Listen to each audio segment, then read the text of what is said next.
yourself off the ground. I said, young man, 'cause you're in a new town. The Gilded Age was a period lasting from the late 1800s to the early 1900s. One major part of this era was the existence of big businesses having power over people. People like Carnegie and Rockefeller became incredibly rich and used new business tactics, cheap and unsafe factories, and had child labor. Andrew Carnegie, born in 1835, was an American industrialist who amassed a fortune in the steel industry. At the age of 13, Andrew Carnegie came to America with his family and worked in a factory for years.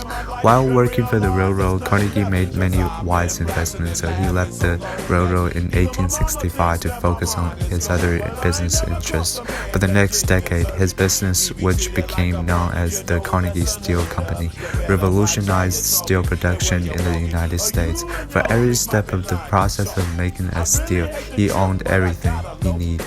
This start-to-finish strategy helped Carnegie become the dominant force in the industry and an exceedingly wealthy man. Somebody once told me the Rockefeller was famous for his work as one of the richest men in the world and one of the biggest monopolies in the world. He monopolized oil by starting the Standard Oil Company in Cleveland, Ohio. He would also buy out these other companies that would try to compete with him and take their profits and their refineries. So he would monopolize over all those businesses.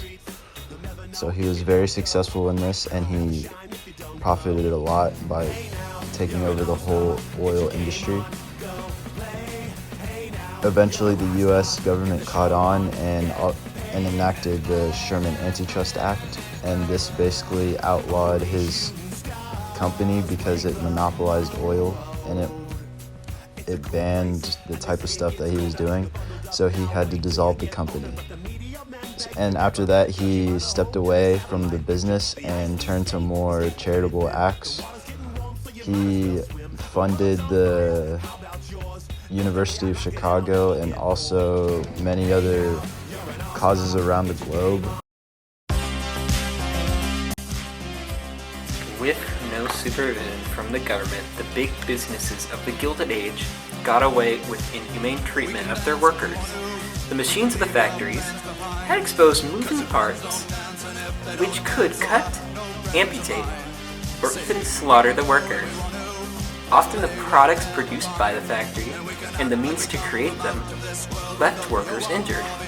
Workers could get burned when smelting metal, cut when moving glass or using blades, or crushed when moving heavy objects.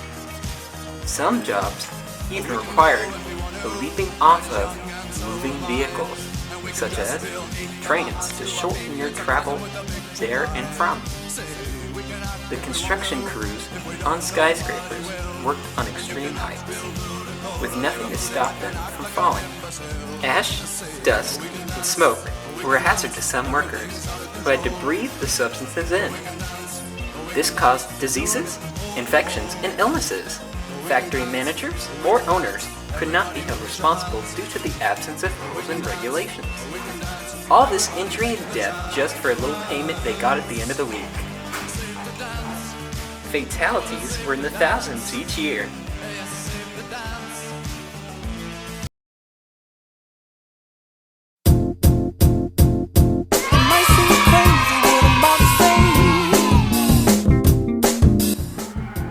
Child labor in the Gilded Age was terrible. Children that worked during the Gilded Age could be as young as 5 years old and work long hours for very little pay. They were only paid a few cents for hours of work. Children worked on the street, in mines, cotton mills, glass factories, and canning factories. Since the children worked such long hours, they typically got little education, if any.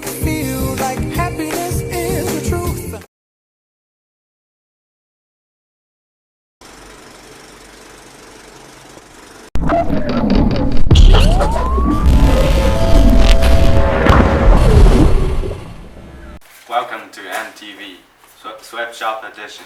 I'm Andrew Carnegie, and this is my boyfriend. No, this is my business partner, Rockefeller. And welcome to my factory. This is one of my most talented worker. What's your name? No hablo inglés, tú pendejo. Sí. Faster, faster, working. Get faster. I hired him because he's foreign, and I get to pay him less. One. So, Timmy, what do you think about your job? Well, I started working when I was 3 to help support my family in need. Then I've been working here for I don't know how long. Seems like every day I come in, start my 12-hour shift, and then we just barely scrape by in a 10-person house. That's good. I'm gonna raise your pay to 4 cents a day. Oh, thank you. Thank you so much. You're welcome. You're going back to 2 cents a day. That was just for the interview. And this is my favorite employee, LV. Boss, you gotta help me. The machine cut off my arm. I don't know what to do. You're fired! You're fired! Wait, Stop talking! My family needs me. Stop talking! You're fired! This is my trash can. You, smells wet. Oh, never mind. Alright, folks. This is it for the day. As you can see, my office is completely locked up. A lot of workers just went on strike. Can't do nothing about it. This is the 3rd time that's happening in the week, and today is only Tuesday. What else can I say? Folks, this is it. Thanks for stopping by MTV. This is for my family.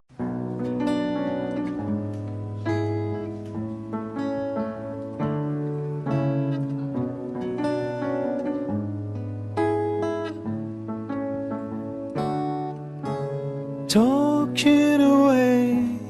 Oh, I don't know what I'm to say, I'll say it anyway. Today is another day to find you shying away. I'll be coming for your love, okay, and take on.